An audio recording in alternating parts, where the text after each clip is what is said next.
Muy buenos días, feliz día de la resurrección. Quiero invitarte a que abras tu Biblia al Evangelio según Juan. Tenemos 4 versiones de la vida, la muerte, resurrección de Jesucristo.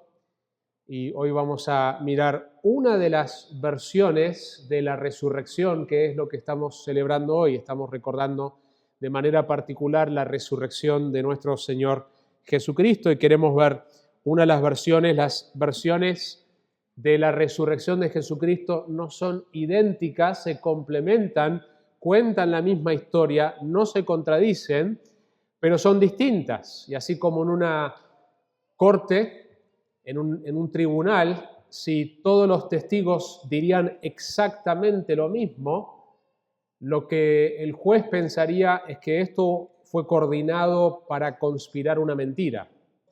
Es decir, algo que se observa en las cortes humanas es que si todos los testigos cuentan la versión idéntica, sin diferencias, eso confirma nada más y nada menos que entre ellos acordaron cómo iba a ser la historia. Pero el hecho de que en una corte normalmente cuando hay testigos dan la misma historia pero con distintos ángulos, dejando afuera en algunos casos algunas cosas, enfatizando otras, y eso en realidad lo que hace es confirmar. Ellos no hablaron entre ellos están independientemente confirmando la misma historia. Entonces una de las maravillas de los evangelios es eso, es que hay diferencias sí, pero esas diferencias no hacen más que mostrarnos la veracidad de que esto realmente sucedió. Así que hoy vamos a mirar específicamente la versión del Evangelio de Juan, capítulo 20, donde vamos a ver la descripción según el autor Juan, según el Evangelio de Juan en cuanto a la resurrección de Jesucristo. Antes de mirar el texto, quería afirmar una realidad y la voy a conectar con este pasaje. Hay una realidad que es verdad en tu vida, en mi vida, cada semana, cada mes, a veces cada día, es que vos luchás con la incredulidad. Vos y yo luchamos con la incredulidad. ¿Cómo sé esto? Porque este es el patrón que la Escritura nos enseña. Nosotros somos personas propensas a la incredulidad. Y esto es algo que la Biblia habla de quienes ya somos creyentes. Quienes ya hemos creído, aunque ya hemos creído, seguimos batallando con la incredulidad. Así que quiero que tengas esto en tu mente a medida que vemos este capítulo, porque hay una conexión que vamos a ver. Nosotros vemos este concepto en las Escrituras en varias ocasiones.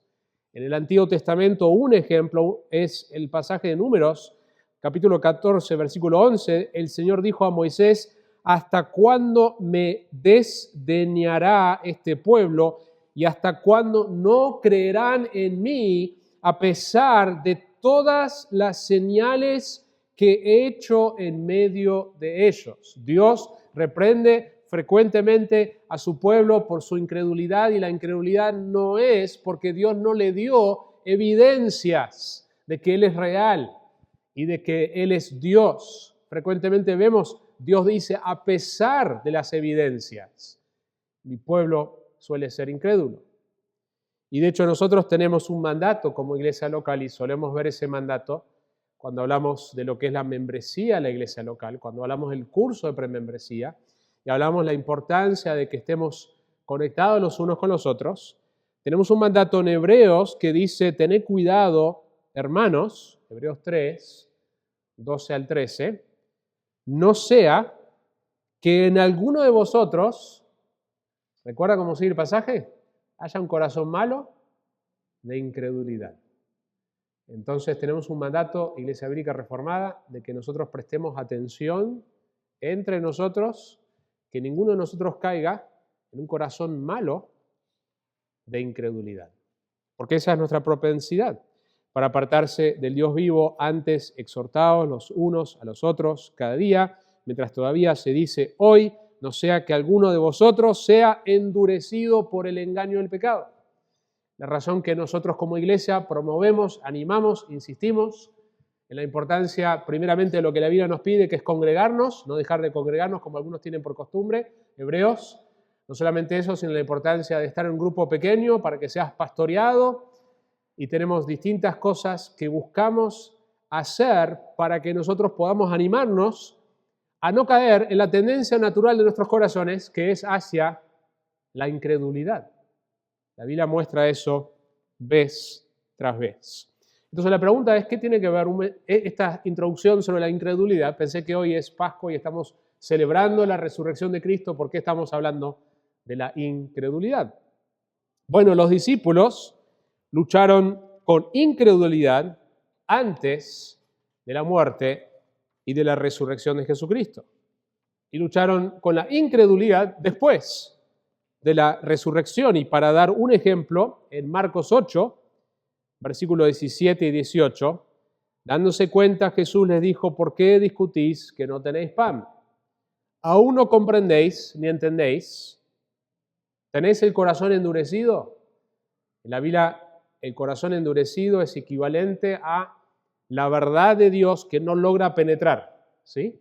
Yo puedo estar predicando un mensaje y estoy convencido de que hoy la verdad de la palabra de Dios, que es poderosa, penetrará algunos corazones, pero en otros casos penetrará solamente las mentes, porque algunos de ustedes tienen sus corazones endurecidos. Es decir, no logra entrar. Sí entró en la mente, pero no logró penetrar nuestro corazón. Y esto es lo que Jesús les habla a ellos. Dice, teniendo ojos no veis y teniendo oídos no oís, no recordáis. Y varias veces vemos este concepto que Jesús los corrige, los reprende, oh hombres de poca fe. Y eso es en el contexto que Jesús le da evidencias para que no solamente Él dice que Él es el pan de vida, sino Él mostró que es el pan de vida. No solamente Él dice que Él es la resurrección y la vida, sino que Él mostró resucitando a Lázaro. Las señales en el Evangelio de Juan justamente señalan, sus milagros señalan a verdades acerca de Él, confirmado por estas evidencias. La Biblia continuamente nos da evidencias que nos llaman a responder en fe. Y después de la resurrección, Jesús va a decir, por ejemplo, a los que están camino a Emaús, entonces Jesús les dijo, oh insensatos y tardos, lentos de corazón, para creer todo lo que los profetas han dicho. Así que tú y yo debemos asumir que vamos a tener una tendencia, hasta que estemos en gloria, estamos hablando de quienes ya somos hijos de Dios, quienes ya hemos creído, pero tenemos que asumir que va a haber una propensidad de la duda y de la incredulidad en nuestros corazones, y que Dios nos ha dado maneras de batallar eso.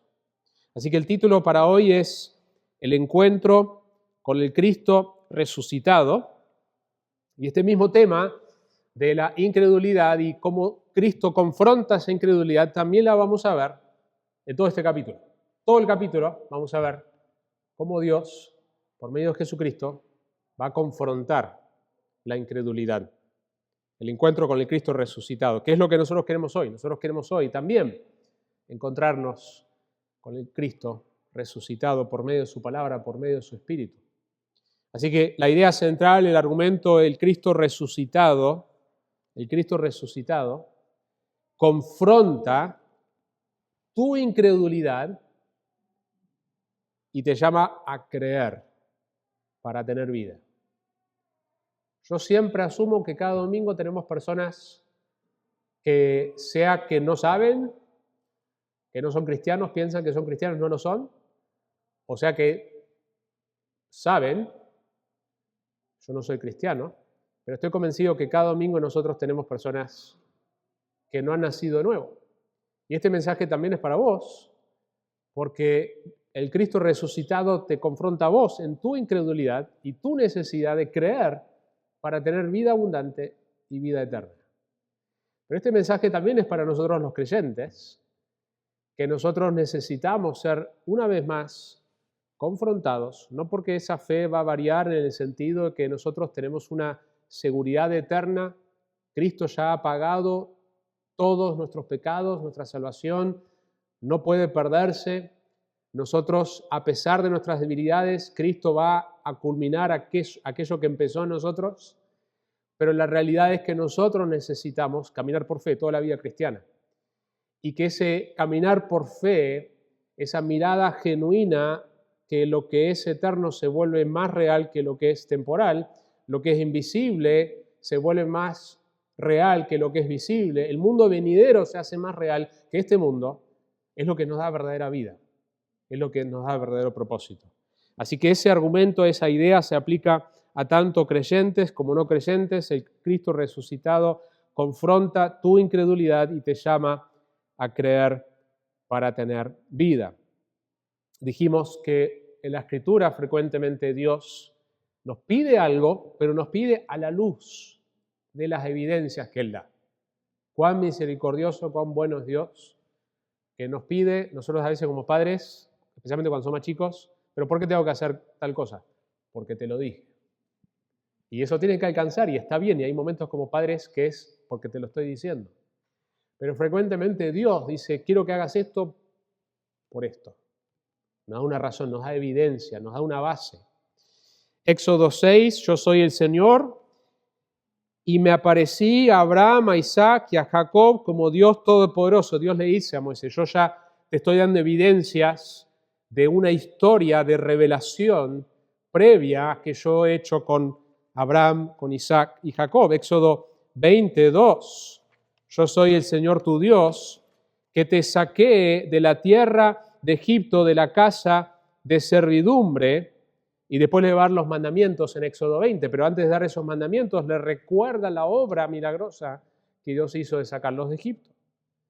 Y cuando llegamos al Evangelio en 1 Corintios 15, donde tenemos la esencia, Pablo resume el Evangelio, dice esto en 1 Corintios 15, versículo 3, porque yo os entregué en primer lugar lo mismo que recibí, que Cristo murió por nuestros pecados conforme a las Escrituras, que fue sepultado y que resucitó al tercer día conforme a las Escrituras, que se apareció a Cefas y después a los 12, luego se apareció a más de 500 hermanos a la vez, la mayoría de los cuales viven aún, pero algunos ya duermen. Entonces lo que queremos ver hoy en Juan 20 es que el Cristo resucitado confronta nuestra incredulidad y nos llama a creer para tener vida eterna. Vamos a ver eso en 3 puntos. Primeramente vamos a ver las evidencias que Dios nos da de una tumba vacía. Una de las maneras que Él nos llama a dejar nuestra incredulidad es mostrarnos la tumba vacía. Número 2, va a mostrarnos la evidencia de las apariciones. Jesucristo se apareció vivo a distintas personas. Y Juan 20 va a narrar alguna de esas apariciones. Y número 3, Juan va a terminar su capítulo describiendo por qué escribe, cuál es el propósito de escribir el Evangelio de Juan, que es el mismo propósito de las Escrituras, es que nosotros creamos. Una de las maneras que nosotros aumentamos nuestra fe es por medio de estar expuestos a la palabra de Dios. Así que miremos este primer punto, la evidencia de la tumba vacía. Vamos a pasar más tiempo en el punto 2 y menos tiempo en el punto 1 y 3. Vemos del versículo 1 al 10 una primera escena donde María, Pedro y Juan observan la tumba vacía. Vamos a mirar entonces versículo 1, dice, y el primer día de la semana, María Magdalena fue temprano al sepulcro cuando todavía estaba oscuro y vio que ya la piedra había sido quitada del sepulcro. Entonces la pregunta es, ¿quién es María Magdalena? Porque María Magdalena va a ser la primera que va a ver al Señor.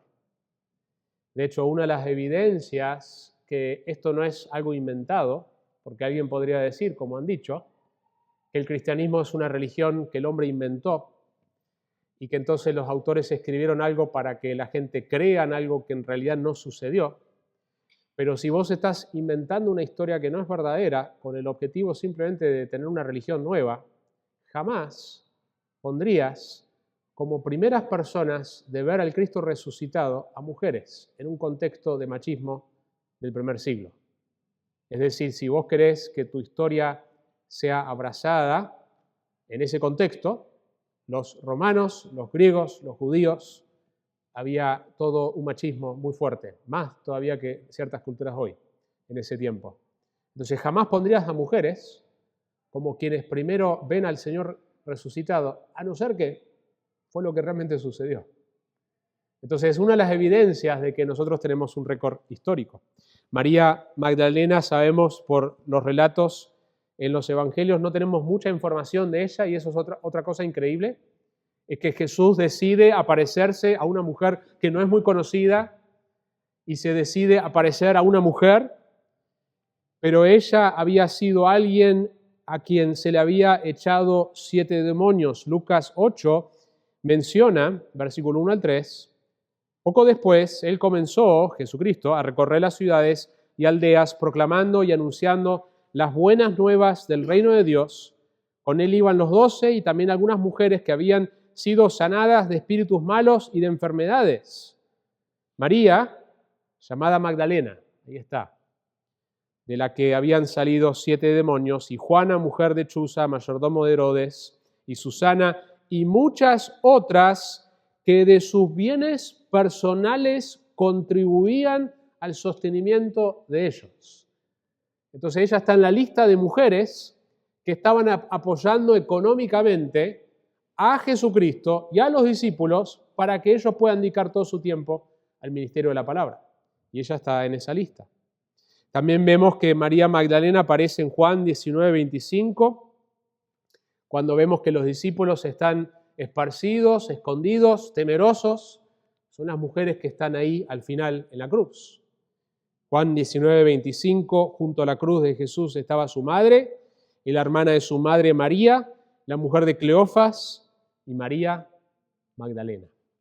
Y también la vemos que aparece en Mateo 27. Son algunas de las referencias, porque los otros evangelios van a citar lo mismo con otras palabras, donde ella ve dónde está el sepulcro.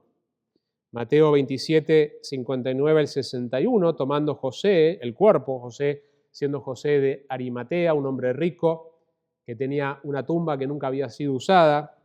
Era raro poder tener acceso a una tumba así, porque era muy caro, y este hombre rico pide el cuerpo de Jesús.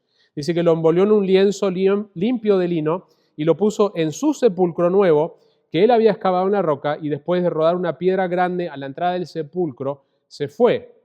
Y María Magdalena estaba ahí, y la otra María sentadas frente al sepulcro. Porque, entre paréntesis, una de las teorías para tratar de explicar el por qué la tumba vacía, para no aceptar que Jesús realmente resucitó entre los muertos, es que se equivocaron de tumba. Fueron la tumba equivocada y en realidad no era la tumba de Jesús. Pero esta es una de las maneras que la Escritura nos muestra que ellas estaban ahí viendo exactamente dónde fue sepultado Jesucristo. Así que eso es lo primero que nosotros vemos en el primer versículo. Vemos la realidad de dónde está, quién es María Magdalena. Pero algo que los otros evangelios mencionan, que Juan no menciona, es que de camino, en Marcos menciona que ella está acompañada por otras mujeres, que Juan no menciona, y que estas mujeres están haciendo la pregunta, ¿quién va a remover esa piedra? Porque esa piedra hubiera requerido varias personas para remover, una piedra muy pesada, no era algo que una persona podía remover. Ni siquiera un grupo de mujeres juntas podían removerlo. Y esa es la duda que ellas tenían. ¿Cómo hacemos para cuidar el cuerpo y poner las especies y lo que nosotros queremos hacer si no tenemos acceso a la tumba? Esa es la pregunta que ellas tenían de camino. ¿Quién nos removerá la piedra de la entrada del sepulcro? Marcos 16:3 menciona eso. Entonces llegamos al versículo 1 y lo que nosotros vemos es que la piedra ya fue quitada. ¿Sí? La piedra ya fue quitada. Sabemos por el relato de Mateo 28 cómo esto sucedió. ¿Recuerdan? Lo escuchamos en la lectura hoy. Que hay 2 ángeles que ellos hacen la obra de remover esta piedra. Y que es más, ¿quiénes estaban presentes ahí? Los soldados que habían sido dada la tarea de cuidar. ¿Por qué? Porque tenían miedo que los discípulos roben el cuerpo. Entonces vamos a poner a unos soldados para asegurarse de que no haya una falsa noticia de que Jesús resucitó cuando no resucitó. Y de hecho los hombres soldados sabían exactamente lo que había sucedido, que la piedra fue removida por estos ángeles. Sin embargo, se les dio mucho dinero para callarse. ¿Sí? Y eso es lo que nosotros vemos en Mateo 28, que prepara lo que vemos ahora ya en Juan, y la piedra, entre paréntesis, no es removida porque Jesús está tratando de salir, está tocando la puerta ahí y pidiéndole por favor que le remueven la piedra, ¿sí? La piedra no se remueve para que Jesús salga, la piedra se remueve para que el hombre vea que está vacía, ¿sí? Porque de hecho nosotros sabemos que el cuerpo glorificado de Jesús le permite traspasar paredes, como va a ser más adelante. Entonces Jesús no necesitaba para él salir, sino que la piedra fue removida para que el hombre entre y vea la evidencia. La resurrección que se va a proclamar es por esta tumba que está vacía, ¿sí? Versículo 2, María va a llegar a una conclusión errónea. Ella va a mirar esta tumba vacía y esta evidencia no la va a llevar a entender correctamente lo que había sucedido por su incredulidad, ¿sí? Versículo 2. Entonces corrió y fue a Simón Pedro y al otro discípulo a quien Jesús amaba y les dijo: se han llevado al Señor del sepulcro y no sabemos dónde le han puesto. María, pero vos ¿cómo sabés que se lo han llevado? Y porque no está su cuerpo ahí. Y las personas no resucitan de entre los muertos, a pesar de que Jesús había dicho que él iba a resucitar. Su conclusión era: alguien se llevó el cuerpo del Señor. Ella está preocupada, ella no está en este punto anunciando la resurrección, está anunciando algo que le preocupa, que es: alguien se robó el cuerpo de nuestro Señor Jesús. Versículo 3 al 5, vemos que Pedro y Juan responden a esto. Salieron pues Pedro y el otro discípulo e iban hacia el sepulcro. Los dos corrían juntos, pero el otro discípulo corrió más aprisa que Pedro y llegó primero al sepulcro. E inclinándose para mirar adentro, vio las envolturas de lino puestas ahí, pero no entró. Y no sabemos por qué no entró, quizás porque él entendía como judío que ceremonialmente él estaría contaminado si él entraba y estaba más expuesto a un cuerpo muerto, quizás de reverencia. El texto no nos aclara, pero lo que sí vemos son las diferencias de las personalidades entre Juan, el apóstol Juan, que es quien se menciona acá, y Pedro, porque versículo 6 menciona: entonces llegó también Simón, Pedro, tras él, entró al sepulcro y vio las envolturas de lino puestas ahí. Él entró sin frenar, directo. Es similar a lo que vamos a ver en el capítulo 21, que cuando ellos están pescando y Jesús está preparándoles un asado de pescado, una parrillita ahí con el carbón, preparándoles un asado, preparándoles el desayuno, y se dan cuenta que es el Señor. ¿Y qué hace Pedro? Se tira al agua.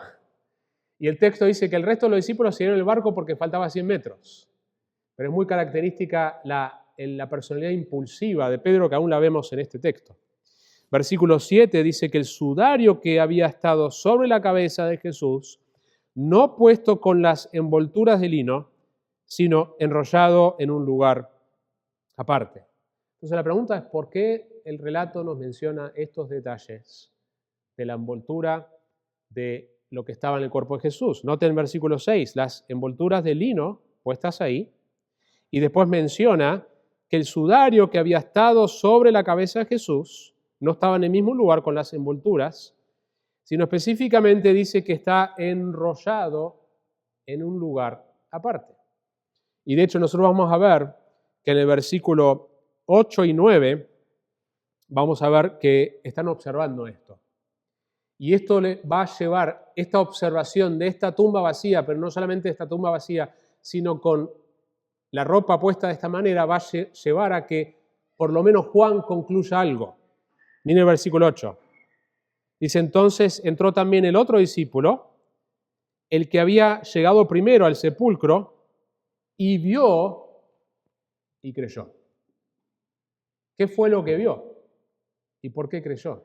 Esta tumba vacía, para Juan, logró el efecto de mostrar que en realidad Jesús había resucitado. Porque lo que María originalmente había dicho, alguien se llevó el cuerpo, no tiene sentido. ¿Por qué? Porque si vos te llevás un cuerpo, vos no te tomás el tiempo para sacarle toda la envoltura y menos dejarlo así de ordenado. Entonces Juan, observando los detalles, se da cuenta, esto no fue un cuerpo robado. Cristo resucitó. El versículo 9 dice, porque todavía no habían entendido la Escritura, que Jesús debía resucitar de entre los muertos. Es decir, recién ahora Él está creyendo a la luz de la evidencia de la tumba vacía, la manera que la ropa está ordenada y de que alguien que hubiera robado se hubiera llevado la ropa y tampoco hubiera sido rápido poder sacar esa ropa. Estaría apurado para llevarse el cuerpo y se lo llevaría con la ropa. El punto es que él creyó. El texto no es claro si Pedro también creyó. Es posible que solamente Juan creyó en este punto.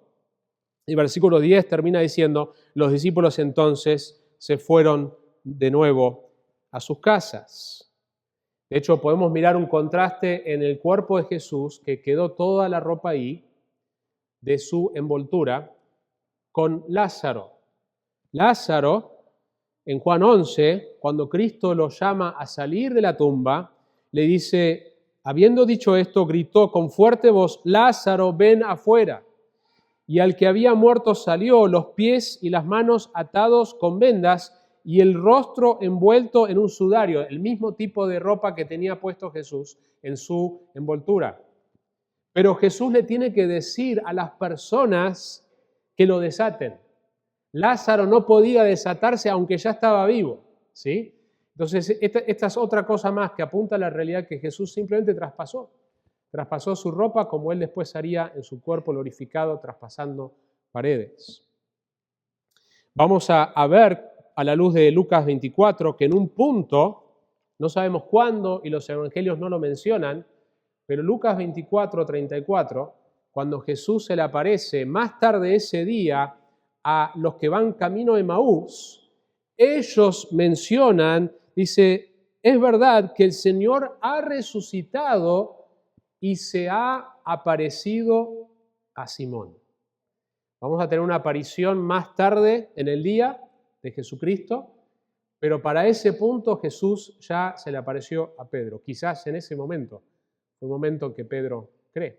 El punto es que en un momento Simón se le aparece Jesús. De hecho, Pablo dice en 1 Corintios 15, leímos antes, que se le apareció primero a Cefas, a Pedro, y después a los 12. Entonces, lo primero que vemos en este primer punto es la evidencia de una tumba vacía que nos debe confrontar en nuestra incredulidad, como confrontó a aquellos en aquel día. Es más, a través de la historia tenemos ejemplos de personas que se han convertido intentando desacreditar la fe cristiana. Frank Morrison era un periodista inglés y él tenía una propuesta que él se hizo de escribir un libro para de una vez por todas refutar la resurrección, mostrar esto no es real, esto es un mito. Así que comenzó a investigar y en el proceso de investigar terminó convencido de que Jesucristo realmente resucitó de entre los muertos. Y el resultado fue que escribió un libro que se llama Who Moved the Stone? ¿Quién movió la piedra? Y él dijo lo siguiente, este libro fue planeado como un intento de desacreditar la resurrección, pero la evidencia me llevó en otra dirección. Pasó lo mismo con C.S. Lewis, algunos quizás han escuchado de las películas que dieron a conocer más popularmente sus libros de las crónicas de Narnia, y él era un profesor en una universidad muy prestigiosa de literatura, era ateo en su momento, eventualmente él se vuelve un teísta, pero no un cristiano, es decir, cree que Dios existe, pero no cree en el cristianismo, hasta que estudió los evangelios. Y se dio cuenta, no hay manera de explicar esto como algo que no es histórico. Estos evangelios son históricos, ocurrieron realmente. Y él dijo lo siguiente, el cristianismo si es falso no tiene importancia, si es verdadero tiene infinita importancia, lo único que no puede ser es moderadamente importante.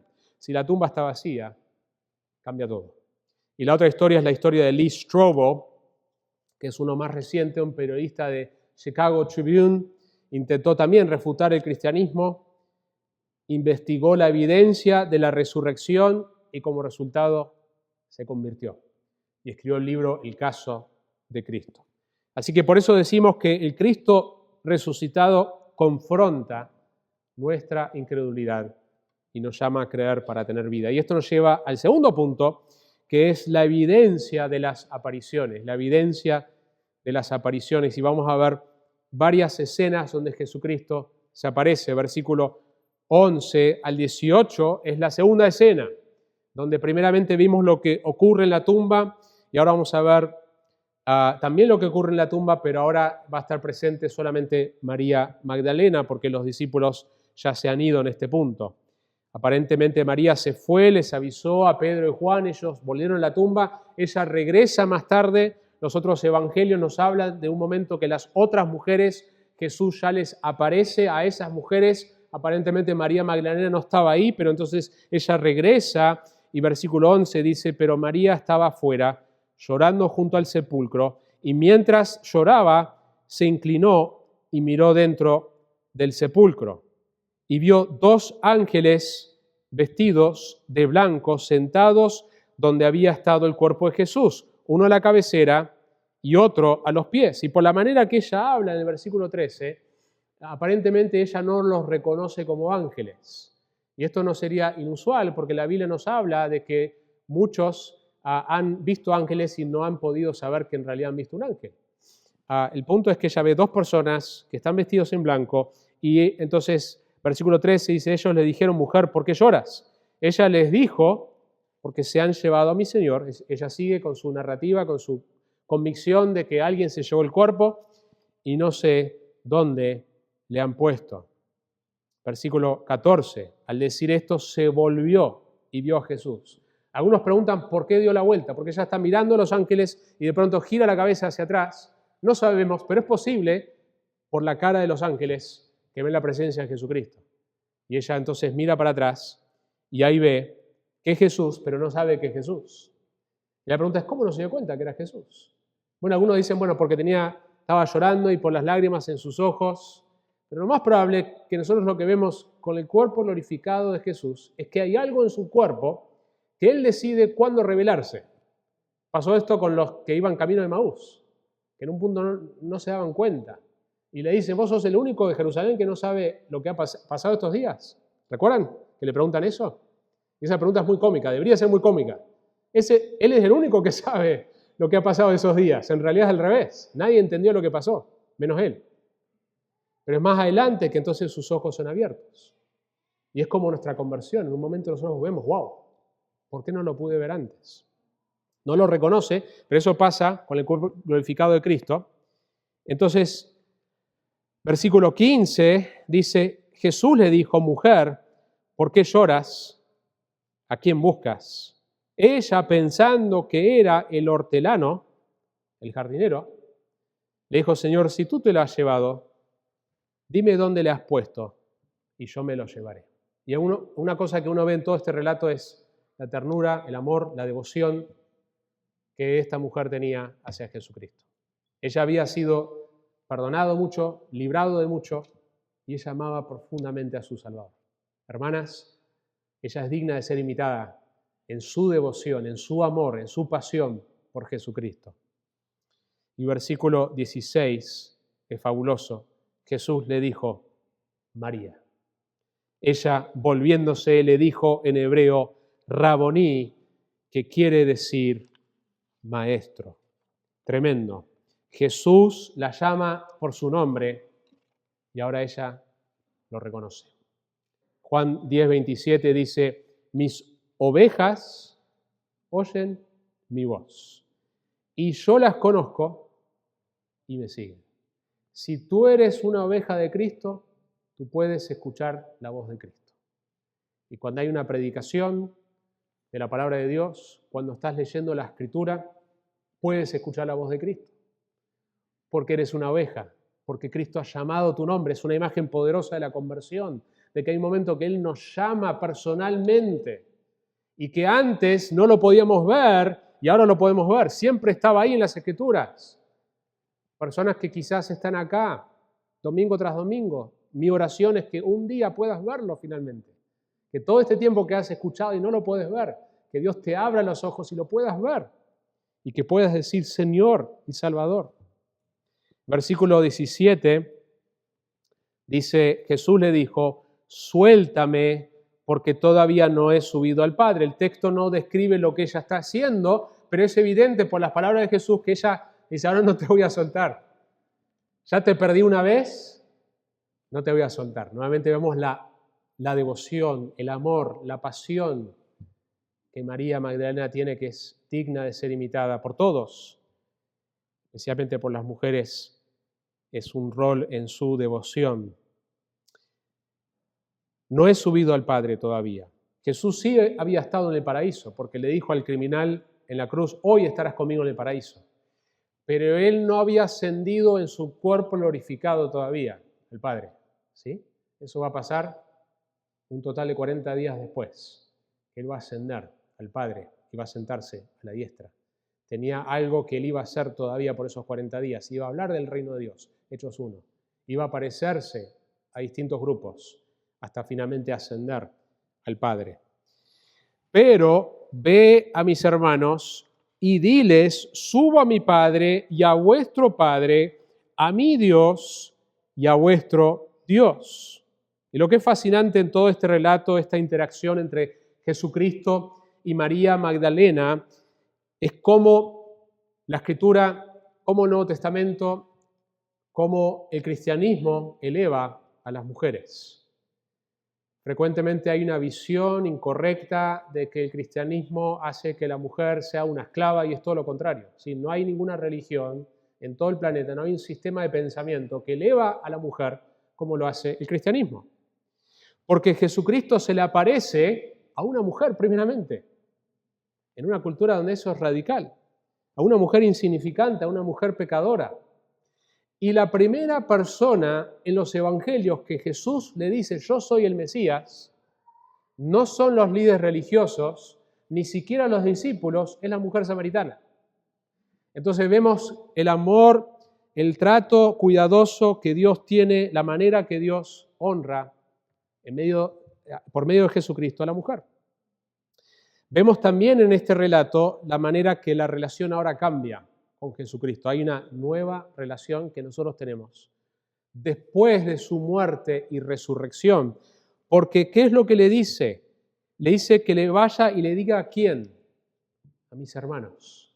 Cristo no ha usado esta frase antes para hablar de sus discípulos. Cristo no los llama a sus hermanos, lo dice ahora. Dice, dile a mis hermanos. Cristo le dice, te dice a vos, hermano. Y diles, subo a mi Padre, y esta es la razón que le dice mis hermanos, porque yo subo a mi Padre y a vuestro Padre. Y ahí está la relación, que hay un sentido, que nosotros somos hermanos con Cristo, Él siendo el Hijo primogénito de Dios, que va a ascender a la diestra del Padre, en ese sentido es nuestro hermano, compartimos el mismo Padre. A mi Dios y a vuestro Dios. Esto es lo que logró la obra de Jesucristo, su muerte, su sepultura, su resurrección y ahora su ascensión. Es más, Hebreos lo dice así, porque tanto el que santifica como los que son santificados son todos de un Padre, por lo cual Él no se avergüenza, hablando de Cristo, Dios, de llamarlos hermanos. Y Hebreos 2:17, por tanto, tenía que ser hecho semejante a sus hermanos, hablando de Cristo, en todo, a fin de que llegara a ser un misericordioso y fiel sumo sacerdote en las cosas que a Dios atañen para hacer propiciación por los pecados del pueblo. Y Romanos 8:29, porque los que de antemano conoció también los predestinó a ser hechos conforme a la imagen de su Hijo, para que Él sea el primogénito entre muchos hermanos. Somos hermanos con Cristo a la luz de su resurrección. Cristo les había dicho en Juan 15, ya no los llamo siervos, porque el siervo no sabe lo que hace su Señor. Ya hay un avance. Dice, yo no los voy a llamar siervos, pero os he llamado amigos. Pero ahora, a partir de la resurrección, no es siervos, no es amigos, es más íntimo todavía, es hermanos. Y lo que Cristo está diciendo cuando le dice no me agarres, le está diciendo no te vas a quedar conmigo porque yo necesito ascender al cielo y la razón que yo necesito ascender al cielo es porque yo había dicho antes que es necesario para que yo pueda enviar al Espíritu Santo completar mi obra ascendiendo al cielo. Juan 16, 7. Pero yo os digo la verdad, os conviene que yo me vaya, porque si no me voy, el Consolador no vendrá a vosotros. Pero si me voy, os lo enviaré. Falta una cosa más. Cristo ya dijo, tetelestai, está completa la obra, en el sentido que nuestros pecados fueron perdonados en ese momento, pero hay una obra que falta, que es que Él se siente a la diestra. ¿Para qué? Para entonces hacer lo que Él les dijo en Hechos 1, que esperen al Espíritu Santo, que es a partir de esa obra completada de muerte, resurrección, ascensión, que Él entonces envía el Espíritu Santo que ahora mora dentro de nosotros. El Espíritu Santo no moraría dentro nuestro con todas las implicaciones y los beneficios que eso tiene si no fuera por la ascensión de Jesucristo. Miren cómo sigue el versículo 18. Fue María y anunció a los discípulos, he visto al Señor. Ella es la primera evangelista, proclamando la resurrección de Jesucristo, María Magdalena, y que Él había dicho estas cosas. Y llegamos entonces al versículo 19, donde vamos a ver la próxima escena, la tercera escena, donde Jesús se le va a aparecer a los discípulos más tarde, pero ese mismo día. Todo esto pasó el domingo de Pascua, ¿sí? Todo esto en el mismo día. Versículo 19 al 23. Entonces, al atardecer de aquel día, el primer día de la semana, que es domingo, y estando cerradas las puertas del lugar donde los discípulos se encontraban, por miedo a los judíos, Jesús vino y se puso en medio de ellos y les dijo, paz a vosotros. Ellos están con miedo, lógicamente, humanamente hablando, porque si mataron a Jesús y ellos eran seguidores de Jesús, ellos tienen miedo, nos van a crucificar a nosotros. Y el texto aclara de que Jesús logra entrar ahí sin que se abran las puertas. Su cuerpo glorificado no tiene las limitaciones que tenía el cuerpo antes de ser glorificado. Entre paréntesis, la Biblia habla de que nuestro cuerpo, cuando sea glorificado también, será semejante al cuerpo de Cristo. El otro día hablamos en los grupos pequeños cómo será el futuro, cómo será nuestra estadía en la eternidad. Y una de las cosas que podemos saber es que nuestro cuerpo va a ser similar. Yo no sé si vamos a caminar, si vamos a volar, pero lo que sí sé es que esta capacidad que Jesús tenía, a nuestro cuerpo va a ser similar en ese sentido. La capacidad que Jesús tenía de pasar una pared no era un obstáculo que Él antes tenía, hay limitaciones que antes no estaban. Leemos el versículo 20, dice, diciendo esto, les mostró las manos y el costado, nuevamente evidencias. Fíjense que aparece a través de todo el relato. La tendencia nuestra es, no puede ser que esto sea así. Podemos pensar en cosas en la palabra de Dios que Dios ha dicho, y nuestra tendencia hacia la ansiedad, nuestra tendencia a no creer una promesa, nuestra tendencia a no obedecer un mandato, finalmente es por incredulidad. Y Dios continuamente da evidencias. Le dice, miren mis costados, miren mis manos. Entonces los discípulos se regocijaron al ver al Señor. Lucas da más detalle y dice, denme algo para comer, porque hasta ese punto el texto dice que estaban con dudas todavía. Jesús le dice, ¿por qué surgen dudas en su corazón? Ellos todavía no lo pueden creer, ¿sí? Entonces dice, yo no soy un fantasma, denme comida. Lucas 24, 36 al 43 narra todo eso, ¿sí? Narra más detalle para simplemente seguir enfatizando lo que estamos viendo en todo este sermón. El Cristo resucitado confronta nuestra incredulidad y nos llama a creer para tener verdadera vida. Versículo 21 al 23, Jesús entonces les dijo otra vez, paz a vosotros, como el Padre me ha enviado, así también yo os envío. Después de decir esto, sopló sobre ellos y les dijo, recibid el Espíritu Santo, a quienes perdonéis los pecados, estos les son perdonados, a quienes retengáis los pecados, estos les son retenidos. Hay mucho que podríamos decir ahí, porque es un texto difícil, pero simplemente mencionar a manera resumida dos cosas. Que lo que él menciona en cuanto al Espíritu Santo es algo previo a lo que ellos van a recibir plenamente, no es la morada permanente, porque Hechos dice que tienen que esperar el Espíritu Santo que va a morar de manera permanente. Entonces es una anticipación previa a lo que sería después Pentecostés. Y lo segundo que podemos decir cuando él menciona a quienes perdonéis los pecados, estos les serán perdonados, y a quienes retengáis los pecados, estos les son retenidos. Esto es una referencia similar a la que hace en Mateo, de describir el rol del pueblo de Dios, de proclamar el Evangelio y decir, quienes creen en este Evangelio son salvos y sus pecados son perdonados. La iglesia tiene el rol de proclamar eso y decir, quienes creen en el Evangelio son salvos y quienes no creen no serán perdonados. Y también tiene el rol de reconocer y decir, esta persona creemos que tiene una confesión real del Cristo resucitado y su vida muestra un cambio y creemos que esta persona realmente ha sido perdonada. Y esa es la idea. Jesús le está dando la autoridad de proclamar el Evangelio y reconocer quienes han creído genuinamente. Eso nos lleva a los últimos versículos de este relato, 24 hasta el 28. Noten cómo sigue la última escena que nosotros vemos. Tomás, uno de los 12, llamado el Dídimo, no estaba con ellos cuando Jesús vino, no sabemos por qué.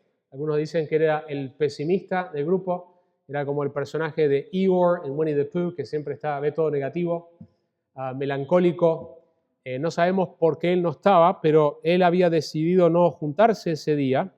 Versículo 25, entonces los otros discípulos decían, hemos visto al Señor. El resto le proclama la resurrección de Cristo. La respuesta de él, nuevamente el tema de incredulidad en todo el capítulo, pero él les dijo, si yo no veo en sus manos la señal de los clavos y meto el dedo en el lugar de los clavos y pongo la mano en su costado, no creeré. No me convence lo que ustedes me están diciendo. Yo ya no quiero desilusionarme como hice antes. Versículo 26, 8 días después, sus discípulos estaban otra vez dentro y Tomás con ellos, y estando las puertas cerradas, Jesús vino y se puso en medio de ellos y dijo, paz a vosotros. Luego dijo a Tomás, vení Tomás, acércate, acerca aquí tu dedo y mira mis manos. Nuevamente, evidencias que Cristo le da para creer. Extiende aquí tu mano y métele en mi costado. Ahí está la evidencia y ahora está el mandato. Y no seas incrédulo, sino creyente.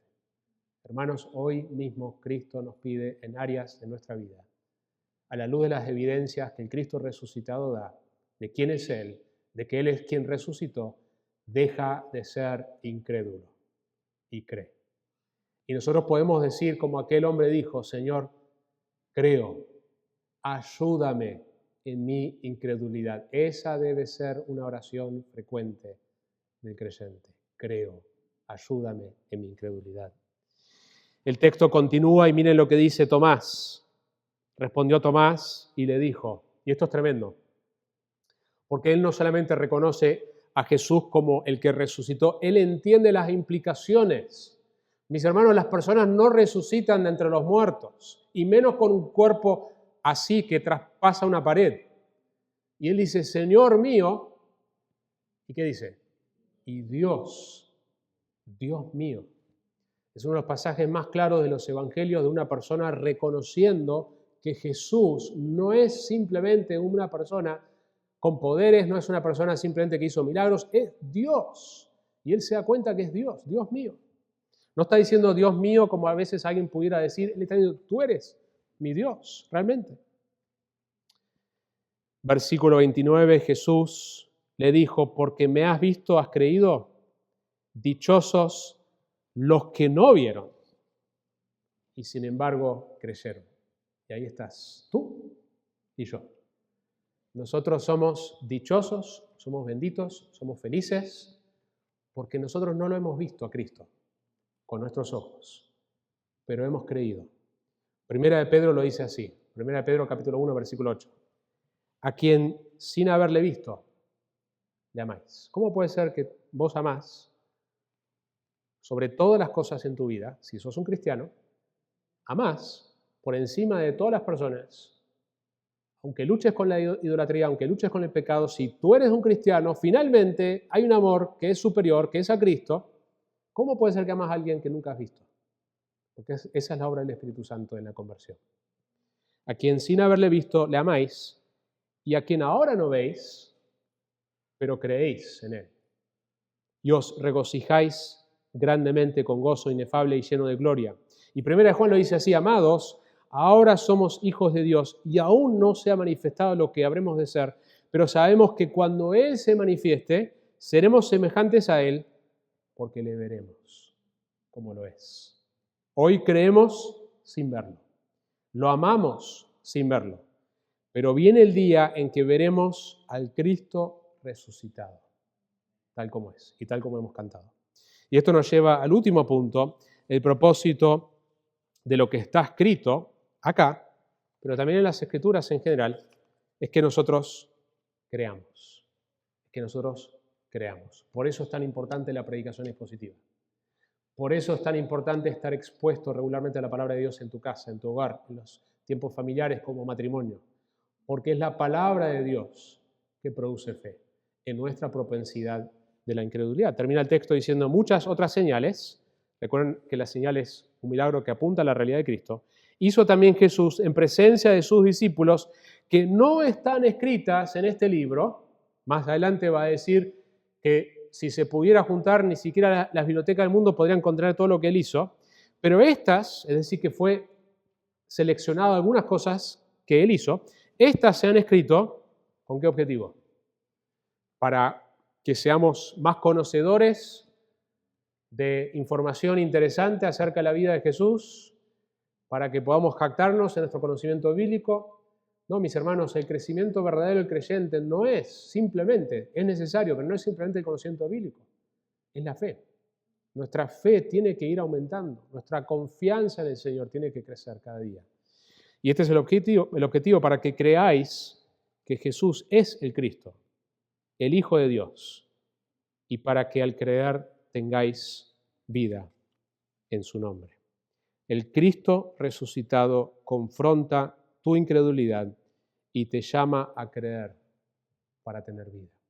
Y si tú no has recibido a Cristo como el único Salvador y Señor de tu vida, Él te confronta hoy tu incredulidad a la luz de sus evidencias, para que vos creas en Él, confíes en Él y tengas vida. 3 implicaciones de la resurrección de Jesús. Número 1, demostró que Jesús realmente es Dios. Cualquiera puede decir que es Dios. Jesús lo demostró por medio de su resurrección. Número 2, demostró su poder sobre la muerte.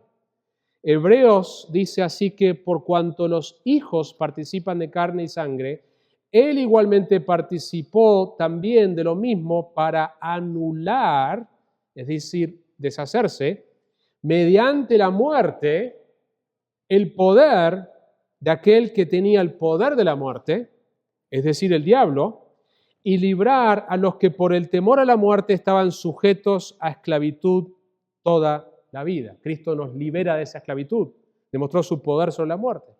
Y número 3, garantiza nuestra futura resurrección. Y ahí está nuestra esperanza.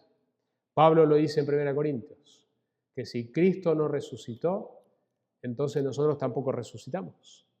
Nuestra esperanza, la manera que nosotros miramos en esta vida como una vida temporal, como una vida que va a acabarse muy pronto, es a la luz de nuestra futura resurrección. Y esa realidad se tiene que hacer cada vez más real en nuestras vidas cuando nosotros entendemos que la resurrección de Jesucristo ha garantizado eso. Así que el Señor nos ayude a ser confrontado en nuestra incredulidad y creer más en Él para que tengamos verdadera vida abundante y eterna. Oramos.